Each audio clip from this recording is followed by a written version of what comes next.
Sin peros. Un momento de compartir, aprender y disfrutar. Espera lo inesperado con la licenciada Susana Rasinski.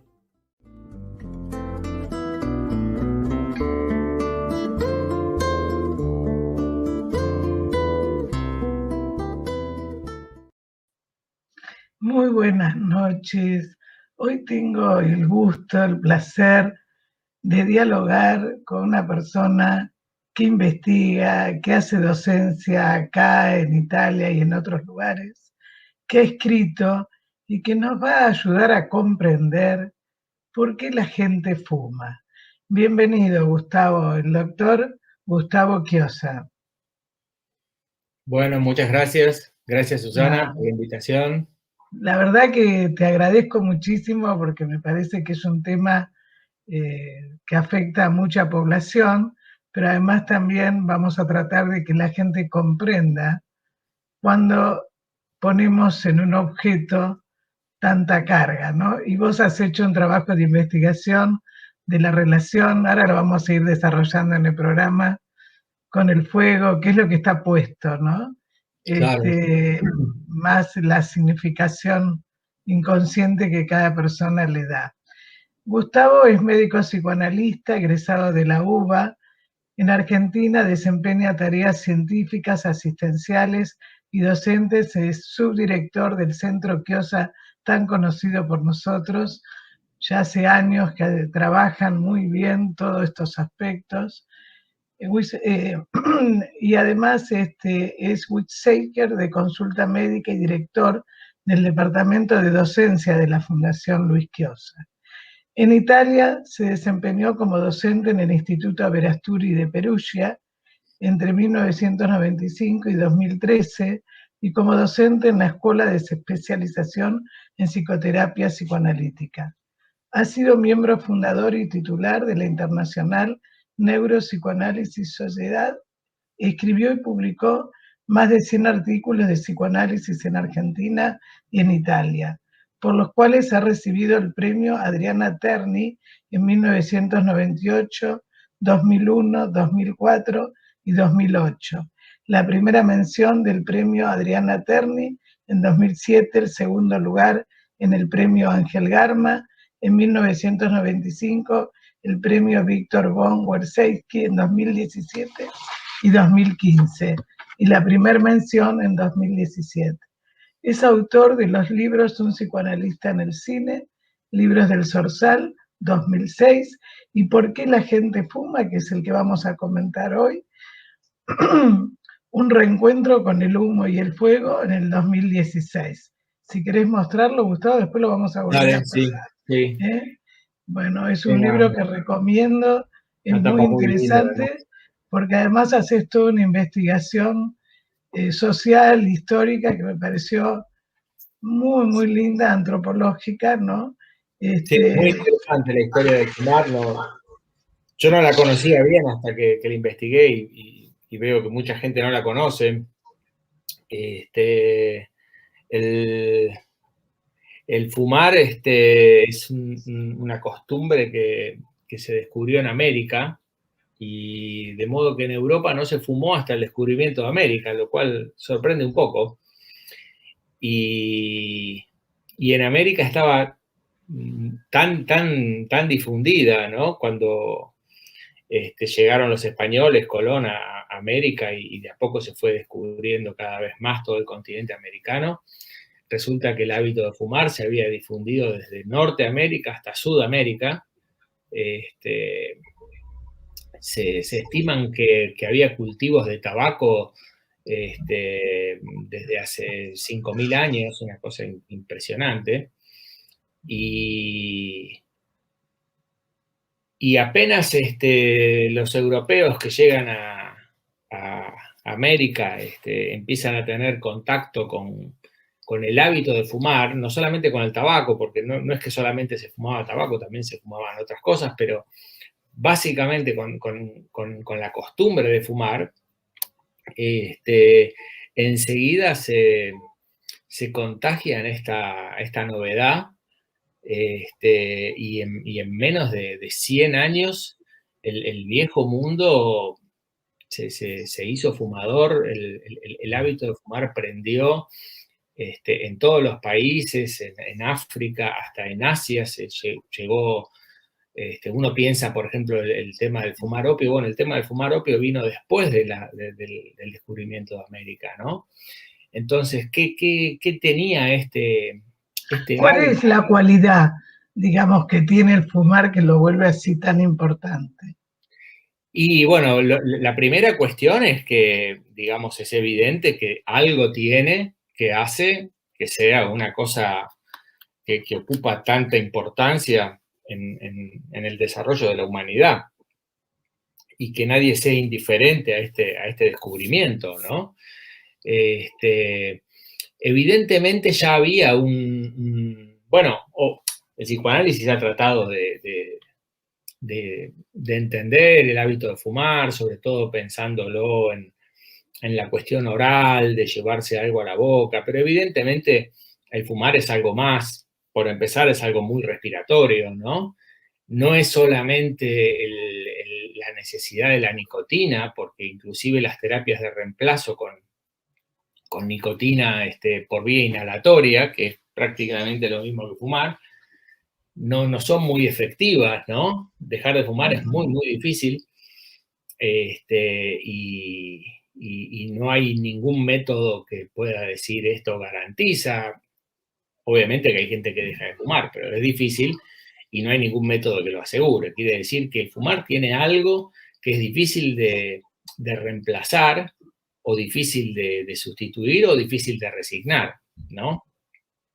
La investigación mía parte en parte de considerar al fumar no como una cuestión oral, sino más bien como una cuestión respiratoria, y después de considerar el papel que en el hábito de fumar tiene el fuego, ¿no? El fuego, como sabemos, ya lo había investigado Freud, es un tema que el fuego y la cultura son dos cosas absolutamente inseparables.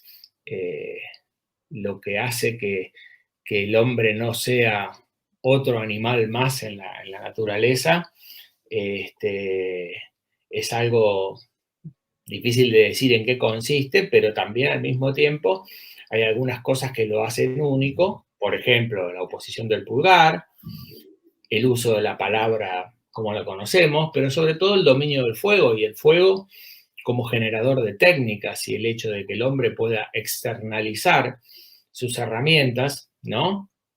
Y en lugar de modificar su cuerpo para construir una herramienta, como por ejemplo un pájaro con el pico, o un pájaro con las alas, el hombre se fabrica las herramientas y mantiene su cuerpo siempre igual. Y todo Además, a esto, lo largo, en todas las culturas, porque yo pensaba, digamos, en las culturas orientales, ¿no? Que hay distintas maneras también de hacer el fuego, como en los distintos grupos indígenas. Cuando uno, no sé, cuando vos vas a la India y en determinados lugares, como por ejemplo en Indonesia, lugares, digamos, bastante humildes, pero digamos, el tema del fuego, de hacer un pozo, de cómo se hace, de reunir a la claro, familia, a los sí, sí, sí. niños, ¿no? Tiene todo un significado. Bueno, Y a lo largo de la el historia, fuego ¿no? nos remite a un ritual. Todavía, Exactamente. digamos, nuestros hijos hoy en día y nosotros cuando éramos chicos se van de campamento, y el último día de campamento festejan alrededor del fogón y cantan la canción de la amistad y vuelven con olor a humo, ¿no? El contemplar las llamas del fuego es una cuestión hipnótica que induce a la meditación, a la reflexión. Evidentemente, el fuego tiene algo muy, muy ancestral. Para Freud, justamente el fuego representaba al mismo tiempo la conquista y la renuncia pulsional que implica la conquista cultural, ¿no? Porque el dominio del fuego le da al ser humano un ascenso en el escalafón natural, ¿no? De ser un carroñero de segundo o tercer orden, pasa a colocarse en la cima de la pirámide. Digamos, la potencia de un animal estaba dada por la envergadura de sus alas, por el tamaño de sus dientes o de sus garras, su peso, su cantidad muscular. Pero de pronto el dominio del fuego le permite a un hombre, a un animal relativamente poco preparado para la lucha, de alguna manera tener un poder que hace retroceder a las otras fieras. Es un poder que ya no depende de su capacidad física, ¿no? Un animal relativamente pequeño con una rama encendida puede quemar todo un bosque, ¿no? Pero al mismo tiempo, digamos, el fuego simbólicamente, Freud lo estudió mucho, tiene muchas representaciones. Primero es un ideal, es lo que ilumina, es la luz, ¿no? Pero al mismo tiempo el fuego representa las pasiones, ¿no? Las pasiones en general y las pasiones sexuales en particular, ¿no? Por eso se dice, cuando se encienden las pasiones, uno se siente que se quema en la hoguera y tiene que apagar los deseos, ¿no? Pero al mismo tiempo... Desde la muerte, ¿no? Como cuando mataban a las mujeres o a los hombres también en la hoguera, todo lo que representaba, digamos, bueno, claro, las dos pulsiones, ¿no? Claro, sí. De alguna manera, eso también llegamos, el fuego tiene una capacidad de destrucción y de degradación muy, muy grande, insuperable, ¿no? Lo que destruye el fuego lo destruye definitivamente, ¿no? Entonces, por un lado, el fuego representa un poder y poder satisfacer, es un poder que el hombre considera reservado a los dioses, ¿no? Por eso figura Zeus con el rayo, ¿no? Se me acordaba de la parte mitológica de Freud, que le ha investigado tanto, ¿no? Claro, el mito de Prometeo, claro. Porque los dioses eran los que pueden satisfacer todos sus deseos. Los hombres no pueden satisfacer todos sus deseos. Y de alguna manera el poder del fuego es esta capacidad que terminó dándole al hombre una capacidad de satisfacer un montón de deseos que sin el fuego no hubiera podido satisfacer. Pero al mismo tiempo, como señala Freud, Prometeo le roba el fuego a los dioses para dárselos a los hombres, pero la conservación del fuego implica una renuncia pulsional, ¿no? O sea, el hecho de que vos tengas el fuego que te hace tan poderoso, al mismo tiempo te recuerda que el poder no es tuyo, sino del fuego. Como viste los superhéroes esos que dependen de un cinturón, de un anillo, y que si tienen el anillo o el cinturón son súper poderosos, y si se los sacan o lo pierden son súper débiles, ¿no? Lo que vos decís, que para mí, ¿no? Es una opinión personal, que es muy grave para los chicos, porque tanto en las cartas que se usan ahora en los juegos, como justamente en los muñecos, son todos superhéroes. Y te dicen, si yo tengo tengo más. O sea, lo único que genera es más la omnipotencia. Y si eso no está controlado, supervisado por un sostén parental adecuado, es grave porque el chico de verdad cree que puede hacer todo, ¿no? Como en su momento fue Superman, bueno, ahora los nuevos superhéroes, y realmente es grave, ¿no? Porque no se lleva a lo que vos decís, a la renuncia, ¿no? A la frustración. Claro, bueno, en realidad, digamos, concebir un objeto omnipotente parte, digamos, el superhéroe, el objeto omnipotente, no es más que la contrafigura de lo que nosotros sentimos, ¿no? Exactamente. Entonces, digamos, antes que los superhéroes de historieta está el dios de la religión, que Dios es omnipotente, ¿no? Entonces el hombre necesita crear una contrafigura de su frustración y decir, tiene que existir alguien más potente que lo pueda todo. Y esa es la creación, por decir así, de estos superhéroes o, bueno, de estos dioses, ¿no? Tanto los dioses de la mitología griega como los dioses del consumo. Claro, sí, sí. Entonces, volviendo un poco al tema de... Sí, vos hacías una relación entre el fumar y los significantes del fuego y del humo. Claro, claro, porque en realidad, digamos, el fuego es este inmenso poder, y el fuego tiene un poder catabólico muy grande. El fuego representa las pasiones, el hígado también era la sede de las pasiones, y el hígado, como lo estudia el psicoanálisis, el hígado es la fuente de la materialización. Hay una relación entre el fuego y el hígado.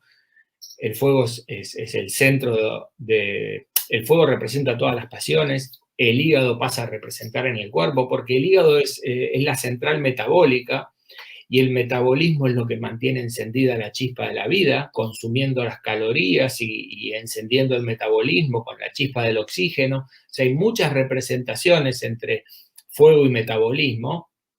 Por eso en el mismo mito donde Prometeo le roba el fuego a los dioses, el castigo de Prometeo es que el águila le coma el hígado, ¿no? El hígado que se regenera, como las pulsiones que una vez satisfechas se vuelven a encender. Entonces, el fuego representa esta capacidad destructiva, esta capacidad de poder destruir las cosas para reconstruirlas como uno quiere, ¿no? O sea, porque el proceso de materialización empieza por el catabolismo. Digamos, en la alimentación yo primero tengo que destruir lo que me como para después hacerlo carne y construir mis propias proteínas. Primero tengo que degradar las proteínas animales hasta los aminoácidos y después con esos aminoácidos sintetizar mis propias proteínas. Lo mismo para, qué sé yo, fabricar una embarcación de madera, tengo que agarrar un árbol, pues, quitarle la forma de árbol, destruir la madera y a partir de ahí armar. Y el fuego es un elemento que de alguna manera permite llevar esa capacidad de destrucción mucho más grande. Para que tengas una idea, por ejemplo, el hecho de poder cocinar los alimentos hace que muchas cosas que para nosotros son difíciles de digerir, se puedan digerir. Por ejemplo, si te comes una papa cruda, no te cae bien, es muy difícil de digerir la cantidad de almidón, pero si vos la cocinás, es más fácil de digerir. El hecho de poder cocinar los alimentos también favoreció a que tuviéramos un aparato digestivo más corto y que consuma menos energía, ¿no? Obviamente nuestras mandíbulas y nuestros dientes fueron disminuyendo de tamaño porque ya no necesitamos la misma fuerza para comer carne cruda que si la carne es cocida, ¿no? Sí, como pasa con los esquimales, ¿no? Que cuando las mujeres ya no pueden, ¿no? Ya se quedan afuera para morirse, ¿no? Porque rompen con sus dientes. Claro, bueno, el fuego de alguna manera ha modificado tanto la vida del hombre que hasta ha modificado su cuerpo, ¿no? En ese sentido de... Pero resulta que, digamos, cuando hay algo que uno quiere y una cosa que uno considera valiosa, uno la quiere incorporar. Por ejemplo, uno ve la fiereza del tigre. ¿Cómo tener la fiereza del tigre? Bueno, en la mente primitiva es por incorporación. Si me como un tigre, voy a ser como un tigre, ¿no?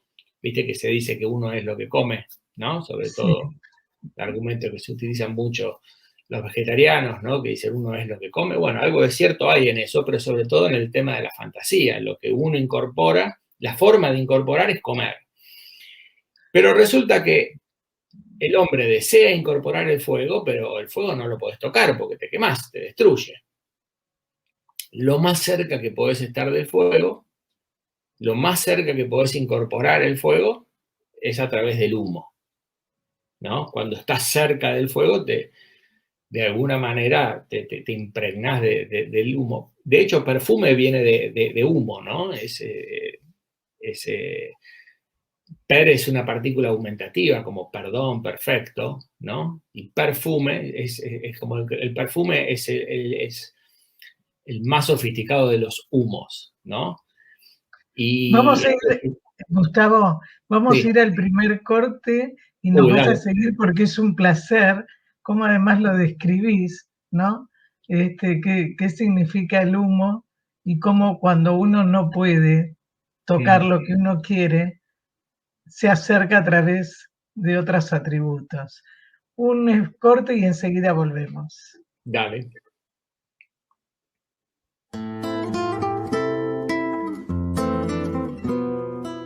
Sin peros. Un momento de compartir, aprender y disfrutar. Espera lo inesperado con la licenciada Susana Rasinski.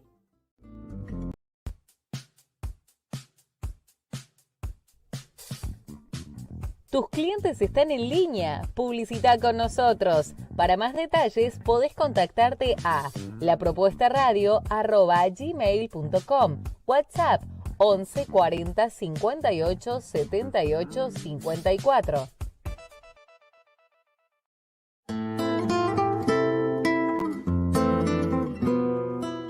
Sin peros. Bueno, sigue contándonos porque además lo haces muy bien. El relato del humo, y como Claro. no podemos llevarnos el fuego, ¿qué Claro, hacemos? lo más cerca que podemos ponernos en contacto con el humo, con el fuego es a través del humo, ¿no? Y justamente, si vos respirás humo, cuando exhalás, exhalás humo, ¿sí? Y si vos exhalás humo, estás haciendo lo mismo que hace el fuego. El fuego, cuando respira, para los primitivos el fuego era un animal que devoraba todo, que necesitaba aire, ¿sí? Y los excrementos de este animal eran el humo, que era lo que el fuego iba comiendo y digiriendo por la mitad, era el humo. Entonces, fumar, literalmente fumar, significa echar humo. Y echar humo es lo que hace el fuego, ¿no? Entonces, el sujeto que incorpora el humo, en su fantasía es como si ya fuera fuego, ya se hubiera vuelto fuego porque ahora echa humo, ¿no? Al mismo tiempo, ya esto lo señala Freud, el hombre primitivo había observado que había una relación entre la respiración y la vida. De manera que cuando una persona dejaba de vivir, también dejaba de respirar. Entonces, lo que marcaba la muerte era la expiración, es decir, la última expiración, que se llama expirar, ¿sí? O sea, largar el último aire. El sujeto moría al largar el último aliento. Y entonces estaba la idea de que la diferencia entre la vida y la muerte era que cuando el sujeto respiraba, exhalaba por última vez, en esa última exhalación se le iba el alma, ¿sí? Y de alguna manera, el alma que abandonaba el cuerpo era un espíritu, y entonces el espíritu era una cosa que tenía que ver con el aire, con lo aéreo. ¿Se entiende? Sí, sí. Entonces, la posibilidad de extraer, ¿sí? Digamos, ser una persona espiritual es una persona que es capaz de extraer, de abstraer el espíritu de las cosas, ¿sí? Ser una capacidad de abstracción. Abstraer es traer aspirando, ¿no? Esta idea, ¿no? Y viene de aspirar, es sacar el aire de una cavidad. Entonces, la fantasía es que cuando vos quemás una sustancia, esta sustancia se destruye. Y al destruirse esa sustancia, se muere. Y al morirse quemada, en el humo, está el espíritu de esa sustancia, está el último aire, ¿Se entiende? La última exhalación. El alma de la cosa es lo que queda en el humo. Y cuando uno aspira el humo, es como si estuviera tomando el espíritu de las cosas. Por eso hay una relación tan intuitiva y tan notable entre la espiritualidad y el fumar, ¿no? Entre el proceso, de alguna manera, si bien no es que solamente fume la gente espiritual o solamente fume la gente culta, no, sino que creo que lo que vos, tenemos en la audiencia colegas, pero también gente que no es psicóloga, y yo creo que lo importante de lo que vos estás diciendo, para que todos comprendan, ¿no? ¿Cuál es la representación inconsciente que le da esa persona? No porque fume va a ser más espiritual, sino la carga, ¿no es cierto?, que tiene claro, el inconsciente. punto no es, o sea, digamos, el fumar no es, es una satisfacción sustitutiva y como tal no es del todo satisfacción, pero lo que tiene es que nos señala una necesidad, ¿no? Y resumiendo mucho, bueno, obviamente todo el libro tiene desarrollos y fundamentaciones más detalladas que a lo mejor son difíciles de reproducir, pero la idea es que lo que nos lleva a fumar es una insatisfacción espiritual, una insatisfacción con el lado espiritual de la vida, ¿no? Hay dos aspectos de lo espiritual. Un aspecto más básico que tiene que ver con lo sociocultural, con la integración en una atmósfera, ¿no? Viste, cuando uno, digamos, la integración social empieza con el respirar una misma atmósfera, ¿no? Y entonces hay una vinculación de respirar el mismo aire, ¿no? Esta es la parte espiritual, por decir así, más inmediata, más básica. Es lo que le pasa, por ejemplo, al adolescente cuando empieza a salir de su casa y empieza a entrar en determinados ambientes, en determinadas atmósferas y empieza a querer compartir estos ambientes, que dicho sea de paso es la época en la que la mayoría de la gente empieza a fumar, ¿no? En ese momento de tener que integrarse socialmente fuera de la familia. Y sentirse parte de lo que se llama hoy la tribu, ¿no? Del grupo. Exactamente. Y esto es una cuestión muy espiritual. Y después está una cuestión que tiene que ver con una aspiración más profunda, una aspiración de trascendencia, que tiene que ver con el poder extraer de las cosas lo espiritual, el sentido más espiritual. Y entonces las personas que fuman, las personas que fumamos, de alguna manera estamos tratando de resolver una cierta vivencia de insuficiencia espiritual, de una necesidad insatisfecha de tener una espiritualidad mayor. Esto no significa que tengamos poca, tampoco significa que tengamos mucha, sino que es una necesidad relativa. Significa que el que la experimenta quisiera tener más, aún si tiene mucha, ¿no? Y de hecho el cigarrillo también, y el fumar, y el cigarrillo, y la pipa, y el habano, han caracterizado los ambientes culturales, el ambiente del jazz, el ambiente de la pintura, el ambiente de la literatura, ¿no? Pero también, qué sé yo, la pipa, por ejemplo, ha sido muy gráfica del marino. El cigarrillo, por ejemplo, es muy común del adolescente, también es muy común del preso, ¿no? Del sujeto que está en prisión, ¿no? Y bueno, cada forma de fumar también... Me hiciste acordar cuando fui al Borda, ¿no? O en otros institutos psiquiátricos, ¿no? En los psicóticos, que también es una cosa compulsiva, ¿no? El hecho de fumar.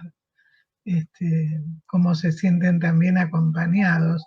Yo te contaba, Gustavo, que en Mar del Plata, con un antropólogo que se había hecho un trabajo en conjunto, donde cada paciente anotaba cuál era el cigarrillo más deseado o no, ¿no? Para ver el perfil de cada persona. Y esto vos lo decís en todos. esta búsqueda de la persona en sentirse mejor espiritualmente, ¿no? Es decir, y cómo busca también a través de eso sentirse mejor. Sí, después también es muy interesante el tema del tabaco, ¿no? Porque, por ejemplo,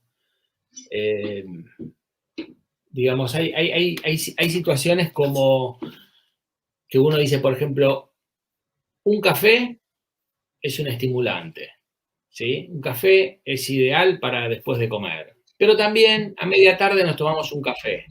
Pero, por ejemplo, un café no nos tomamos antes de ir a dormir porque es un estimulante. Un café lo tomamos para despertar, para relajarnos, nos tomamos otras cosas. Vino, ¿sí? El tabaco tiene una cosa muy particular, que es como si tuviera un carácter muy mutable. Por ejemplo, si estás solo, no hay mejor compañía, te va a decir el que fuma, que un cigarrillo. Exactamente. Pero si estás con amigos, no hay mejor manera de compartir que con un cigarrillo, ¿no? Si te querés relajar después de haber laburado, un cigarrillo. Pero si te querés poner las pilas porque tenés que poner a laburar, un cigarrillo, ¿no? Entonces es como si de alguna manera tuviera un carácter muy mutable que se adapta a todas las situaciones.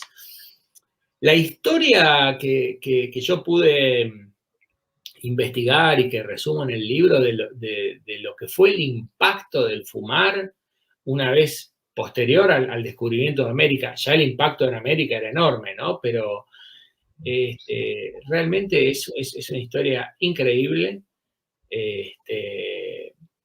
y cómo modificó, por decir así, el viejo mundo. Es el único aspecto en el cual el nuevo mundo conquistó al viejo mundo, ¿no? Porque cuando, digamos, el viejo mundo descubre América, la mayoría de los aspectos de las culturas precolombinas se perdieron, ¿no? Y se perdieron los idiomas, se perdieron las religiones, se perdieron la música, y de alguna manera es como si, digamos, Europa, Occidente, conquistó América y impuso sus cosas culturales. Pero una de las cosas en donde América contagió a Europa es en esto del fumar, ¿no? Yo creo que vos decís algo que me parece muy importante, por lo menos yo lo he visto también en Camboya, en todos esos lugares, que incluso no es la pipa común, no es el cigarro, cada comunidad o cada grupo cultural tiene.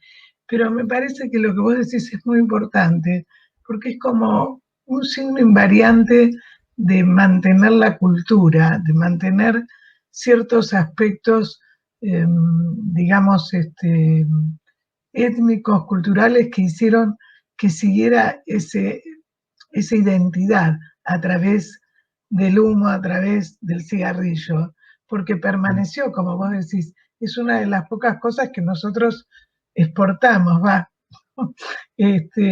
porque todo lo copiamos, pero sin embargo eso, ¿no? Que permaneció tanto. Y yo lo vi en otras culturas también, porque, no sé, con los indios Kuna, en Ecuador, en diferentes situaciones, ¿no? Y aparece justamente, ¿no? El humo, o sea, es increíble, pero es así, es como que ha sido algo que desde el origen del hombre, cuando lo descubrió, permaneció, ¿no? Y nosotros sabemos que para uno organizarse tiene que haber algo constante para poder organizarse, ¿no? Y tal vez se me ocurrió en este momento, ¿no? Que estamos hablando, ¿no? Cómo a través de esto se pudo mantener la identidad de los grupos, ¿no? Sí, en las culturas precolombinas el fumar tenía mucha relación con lo mágico, con lo espiritual. Sí, sí.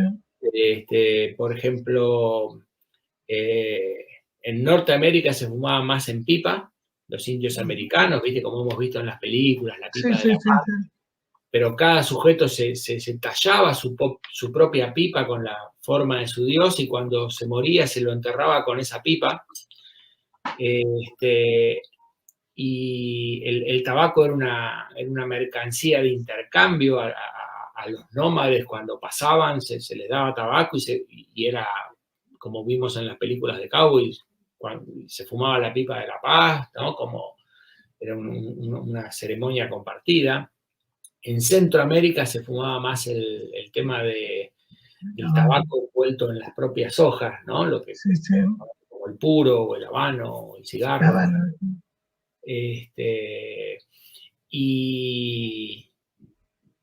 Y también tenían mucho un sentido ritual, pero también un sentido de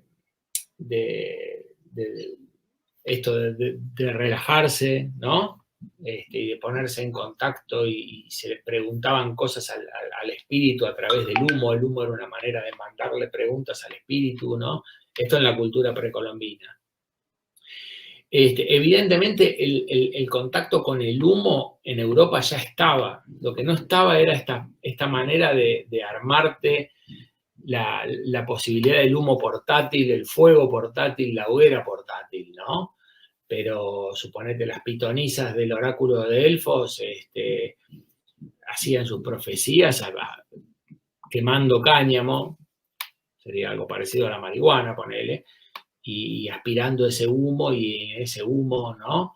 Y en las catedrales góticas estaba siempre el tema del humo, y todavía hoy cuando se elige al Papa sale el humo blanco, habemos Papa, ¿no? O sea, había toda una tradición con el tema del fuego y el humo. Lo que los europeos percibieron como novedad fue esta forma de administrarlo y de incorporarlo con esto del fumar, ¿no? ¿Por qué la gente se pone tan mal con el que fuma? Bueno, en realidad, si uno ve el análisis que hace Freud del mito de Prometeo, y si uno entiende cómo la adquisición cultural está erigida a partir de una renuncia, ¿sí? Una renuncia que significa la posibilidad de apagar el fuego con la orina, el deseo de apagar el fuego con la orina. Hay una relación entre el fuego representa todas las pasiones y la pasión sexual en particular. Y en el hombre, el pene es justamente agente tanto de la micción como de la satisfacción sexual. Y una función y la otra se excluyen. Cuando el hombre está excitado y el pene está en erección, la micción se queda bloqueada y no puede orinar. Freud hace toda una relación. De hecho, escribe sobre la conquista del fuego cuando descubre que hay una tradición entre los mongoles, que hay una prohibición que impide orinar sobre los rescoldos del fuego, del que todavía pueden volverse a producir fuego, ¿no? O sea, como si hubiera una prohibición cultural de apagar el fuego con la orina, porque está el deseo de apagar el fuego. Entonces, antes de que el hombre pudiera fabricar fuego, la primera conquista del fuego fue la capacidad de conservarlo encendido, ¿no? Como se ve en películas como La Guerra del Fuego, no sé si la viste, una película francesa antigua, realmente bellísima. Y entonces, ¿cómo estos hombres primitivos podían mantener el fuego encendido y lograr que no se les apague en sus migraciones y cuando llovía, y alimentarlo y cuidarlo? Y si se les apagaba el fuego era una devastación porque no lo podían volver a fabricar. Y entonces cuando se les apagaba el fuego tenían que salir a buscar a ver si encontraban fuego en algún lado, alguien que tuviera un rayo, ¿no? Entonces, toda la cultura está erigida en base a esta renuncia.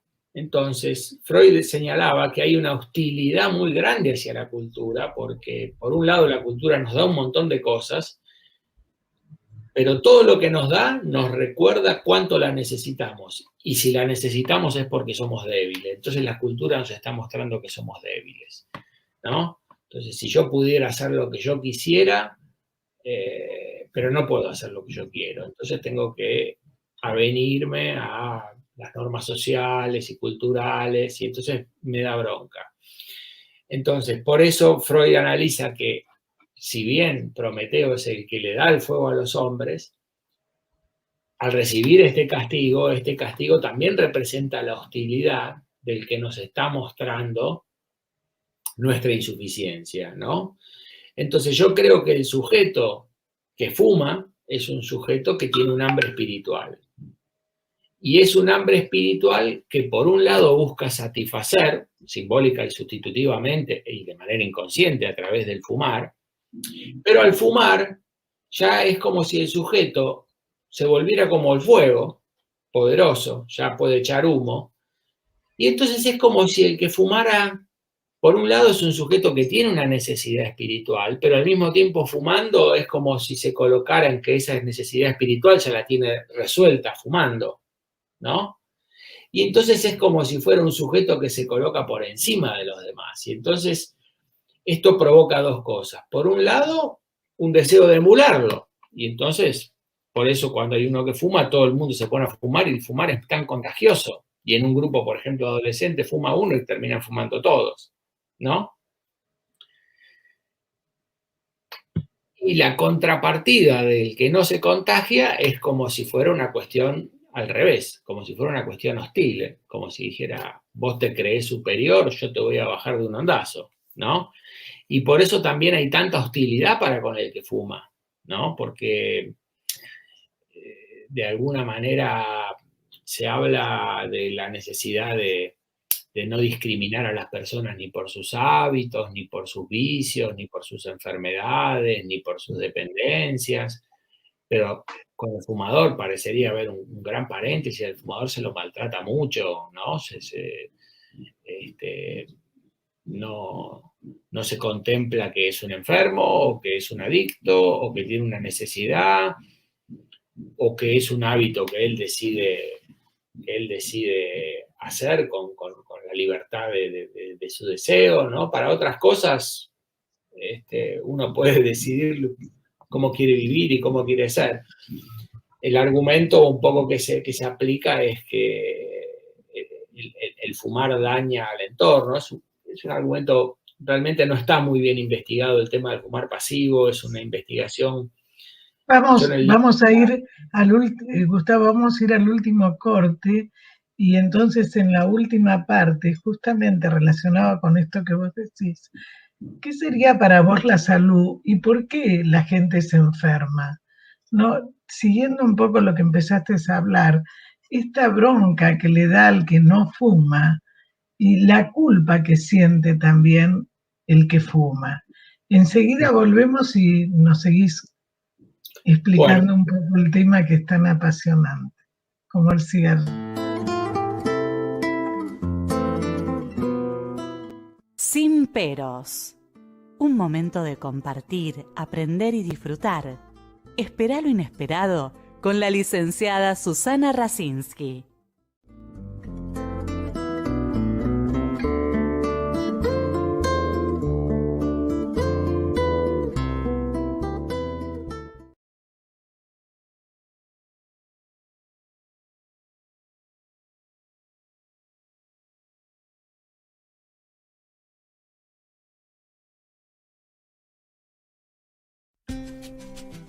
Sumate a la programación de La Propuesta Radio Streaming. ¿Pensás que precisás realizar tus transmisiones públicas o privadas?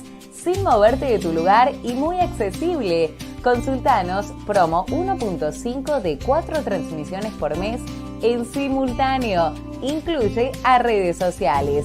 Es tu oportunidad. Reserva tu día y horario al WhatsApp 11 40 58 78 54 o por mail a lapropuestaradio@gmail.com.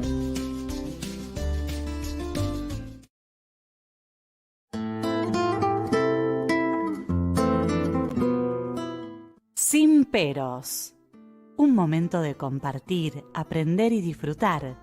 Espera lo inesperado con la licenciada Susana Rasinski.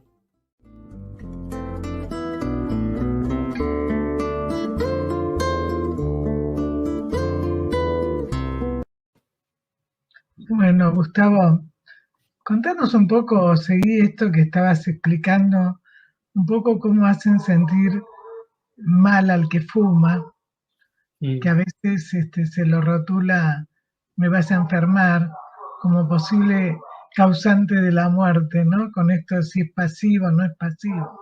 Pero un poco, ¿qué relación tiene, digamos, cuando se enferma el fumador con la culpa? Y algo que vos dijiste al comienzo, que me parece muy importante, la relación que vos hacés con la respiración, que es lo primero que tenemos cuando nacemos como pulsión de vida, ¿no? Más en este momento con la pandemia, ¿no? Y todo lo que es el temor, digamos, a no poder respirar, ¿no?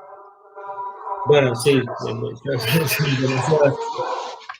demasiadas cosas. Sí, no, te tiré varias como para Sí. que puedas... Sí. Bueno, en realidad yo, a ver, en principio la salud, más que ser algo que se pueda objetivar, de hecho, si uno piensa en términos objetivos, la salud no puede existir. Digamos, ni un solo día de tu vida tuviste salud en términos objetivos, ¿no? Digamos, una carie, un poco de presbicio, de miopía, ya te sacan del estado de salud. El estado de salud es una cosa ideal, ¿no? La salud es sobre todo un medio, no es un fin en sí mismo. Vivir para la salud no tiene sentido. Uno tiene que tener la salud para vivir, ¿no? Yo noto que hay un interés demasiado exacerbado por vivir para la salud, ¿no? Por estar demasiado pendientes de tener más salud, como si tener más salud fuera tener más vida. Y es como si detrás del miedo a morir hubiera más, sobre todo, un miedo a vivir, ¿no? Es como decir, como no sé bien qué voy a hacer con mi vida. Comparto totalmente lo que vos estás diciendo. Claro, entonces es Porque como la decir, gente trabaja y después no tiene tiempo para vivir. Entonces quiero asegurarme de que voy a tener mucho tiempo, y entonces que yo cuando tenga 80 años pueda hacer lo que quiera. Pero, ¿por qué no lo haces ahora lo que querés, no? Y entonces es como si yo renuncio a las cosas que me dan placer o que me dan satisfacción, entonces voy a poder vivir más y entonces voy a poder tener más cosas que me dan placer y satisfacción, pero si ya estoy renunciando ahora, ¿no? Entonces, en este sentido, creo que también se ha demonizado mucho el tema del fumar, ¿no? No porque yo piense que fumar sea inocuo, la verdad que está asociado a patologías. Lo que no se entiende es exactamente la asociación, porque uno no sabe si uno se enferma porque fuma o a pesar de que fuma, ¿no? Y en este sentido hay como una especie de, digamos, a ver, el fumar se asocia mucho con el cáncer y mucho con las enfermedades cardiovasculares, pero el cáncer y las enfermedades cardiovasculares son las principales causas de muerte junto con los accidentes, ¿no? Entonces, si vos fumás, te van a decir que o tenés un cáncer o vas a tener un infarto siempre que no te atropelle un colectivo primero. Pero si no fumás es lo mismo. Si no fumás, o vas a tener un cáncer o vas a morir de un infarto siempre que no te atropelle un colectivo primero, ¿se entiende? Y si vos fumás y tenés un cáncer es porque fumaste. Si dejás de fumar y tenés un cáncer es porque dejaste de fumar demasiado tarde. Si nunca fumaste y tenés un cáncer, probablemente es porque tu marido fumaba y te enfermó. Hay un poco una cuestión. Además, bueno, no todos los cánceres tienen que ver con el fumar, solamente algunos, ¿no? Y en última instancia, quizás no fumando evitarías los cánceres que tienen que ver con el fumar, pero no el cáncer en sí, porque hay otros cánceres que no tienen que ver con el fumar. y aún si pudieras evitar todos los cánceres, igual no estarías evitando la muerte, ¿no? Entonces, yo creo que hay un punto que es el siguiente. En algún momento la medicina con su avance, y no es que yo veo nada negativo en el avance, al contrario, tiene muchas cosas positivas, ¿no? Pero de pronto es como si se empezara a objetivar la salud. Entonces la salud se empezara a expresar en una determinada cifra de milímetros de mercurio, en una determinada cifra de grados Celsius, en una determinada cifra de la concentración de glucosa en sangre. Entonces, a partir de esto, sucede un fenómeno que es interesante, que ahora no sos vos que decís, estoy sano o estoy enfermo, me siento bien o me siento mal. Ahora es el médico que te dice si estás bien o si estás mal. Y entonces sí, vos yo creo que y el médico te dice, decís, no, vos no estás sano. Y entonces el médico te dice cómo tenés que recuperar esa salud. Y entonces al final el médico también te termina diciendo, también porque uno se lo pregunta, no es que sea culpa del médico, ¿no? Pero en este papel que cumple la medicina en la vida, el médico es el que nos te termina diciendo cómo tenés que vivir. Y esto es muy difícil, porque para colmo, los milímetros de mercurio supuestamente son para todos lo mismo, pero no, las vidas no son todas iguales, ¿no? Hay sujetos que tenían unas vidas muy... Yo en el libro pongo este ejemplo, digo, la vida de Cortázar es una vida fascinante, muy interesante, y a quién no le gustaría tener la vida de Cortázar. Y la vida de Federer también es una vida maravillosa y muy interesante, y llena de logros y llena de éxitos. Pero si vos haces el estilo de vida de Federer, no podés tener la vida de Cortázar. ¿Se entiende? Y Cortázar, por su estilo de vida, se expuso a una cantidad de riesgos. Por ejemplo, fumó, pero no tuvo un cáncer vinculado al fumar, ¿no? Y Federer, por el estilo de vida que hizo, se expuso a otros riesgos, las articulaciones, a lo mejor, bueno, todavía es joven, pero ya veremos cómo envejece. Pero vos decís algo que me parece fundamental, ¿no? Y que con la globalización se olvidó la singularización. Ayer me mandaron un informe con respecto al tema de las vacunas, ¿no? Que tampoco sabemos, los que nos dimos la primera, ni nos mostraron qué vacuna, nos dijeron, esto que vos decís, esto es así, ¿no? Uno cree, entre comillas.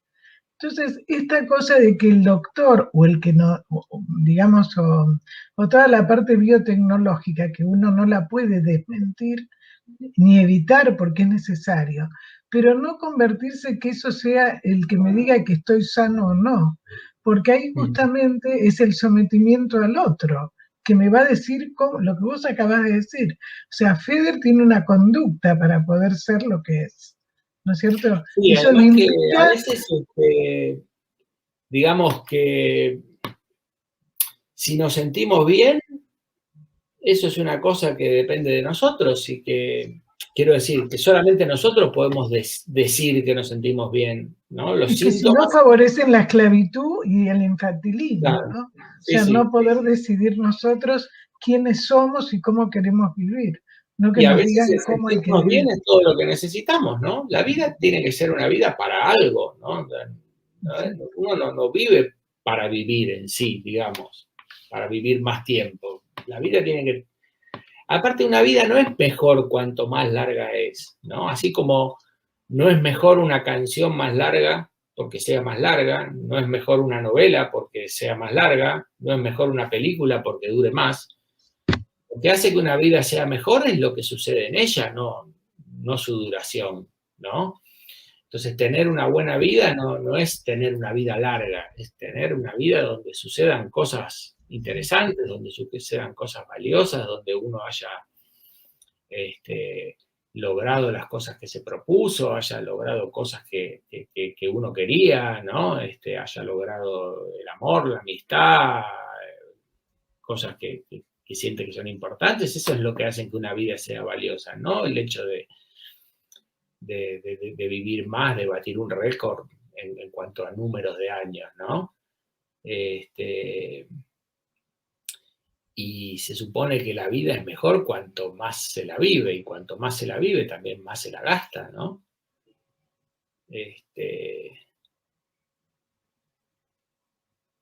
Si uno, por ejemplo, se muriera con los pies perfectos, sin un solo callo, porque no caminó nunca, eso no es una preservación, es un desperdicio, ¿no? ¿Se entiende? De no haber caminado, por ejemplo, ¿no? En fin, es un ejemplo. Yo creo que en los minutos que nos quedan, que ya se fue el programa y la verdad que es un gusto escucharte y dialogar, que este mensaje que le estás dando a la gente me parece muy importante, ¿no? ¿Qué es para vos la salud? Te repito, para mí la salud es un medio, es lo que necesitamos para llevar a cabo nuestros proyectos. Pero si no tenemos proyectos, la salud no nos sirve, ¿no? Y posponer nuestros proyectos para tener salud, me parece también que es un contrasentido, ¿no? Uno tiene que tratar de vivir lo mejor posible la vida que a uno le interesa vivir, ¿no? Y la vida está para ser usada, ¿no?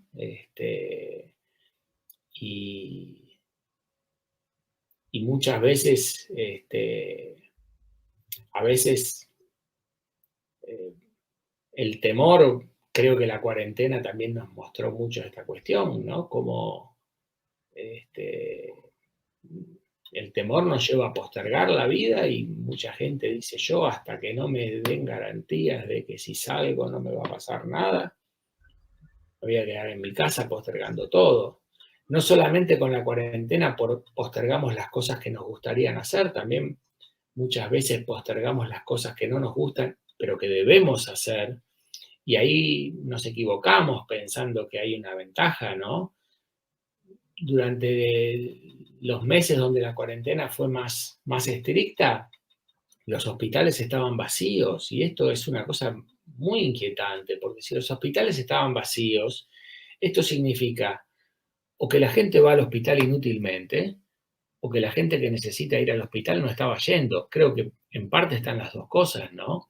Y creo que la salud ha empeorado muchísimo, y no por el efecto del coronavirus, sino por el efecto de la cuarentena, donde la gente asustada ha discontinuado sus tratamientos, y estas cosas tienen consecuencias, ¿no? Y esto se está observando, ¿no? Como una parte importante de la medicina preventiva no se llevó a cabo. No, yo creo que hubo una falencia muy grande, la sigue habiendo, porque incluso ahora con esta segunda, tercera ola, por eso muchos autores, incluso de Europa, lo que te decía que me llegó ayer, que no están de acuerdo, porque no se explica, y es una forma de tener controlada la población y que la gente piense que en la vacuna está toda la solución. Y yo creo que incluso uniendo esto con lo del cigarrillo, ¿no? Es cómo no tomar las cosas en forma compulsiva y solo como necesidad, sino tener en cuenta el deseo. Y cuando vos decís también es el deseo de vivir. Entonces, si a nosotros nos hace bien, lo disfrutamos, bueno, no molestamos a nadie, ¿no? Y si uno en este momento desea salir a tomar aire con las precauciones, ¿no? Mínimas del barbijo o de la distancia, pero tampoco sirve quedarse y esperar a que nos abran la puerta, ¿no? Cuando vienen todas las informaciones confusas, y que eso no es saludable tampoco, ¿no? Por eso quiero Sí, que yo creo que cierres hay el formas programa. mejores de vivir que otras, pero que tampoco se las puede imponer, y hay que de alguna manera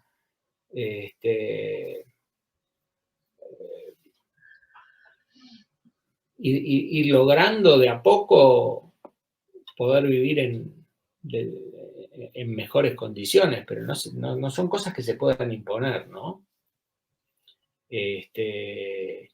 Y cuando uno tiene una necesidad muy grande y esto se le prohíbe, en general esto genera consecuencias malas o genera alternativas, ¿no? Por ejemplo, no se le puede decir a una persona que fuma, basta, no fumes más, ya está, no puedo fumar más, ni un cigarrillo más. Esto tiene sus consecuencias, ¿no? En fin, pero estamos un poco mezclando ya medio el tema del cigarrillo, el tema de la pandemia, de la vacuna, son temas no necesariamente iguales. Así que bueno. Bueno, te agradezco muchísimo y bueno, te comprometo para noviembre para que vuelvas a estar con tanto de los temas que vos investigás y que además como docente, como terapeuta, también ayudás a mucha gente. Muchísimas gracias, Gustavo. Un placer. Sí, y la gente puede mandarte comentarios o preguntas que vos gentilmente, como siempre lo haces, podés responder. Yo los invito al próximo jueves que vamos a estar con la doctora Claudia Borenstein, Vivir en Pandemia. Bueno, muy felices Pascuas y nos vemos la próxima semana. Igualmente. Gracias, Gustavo.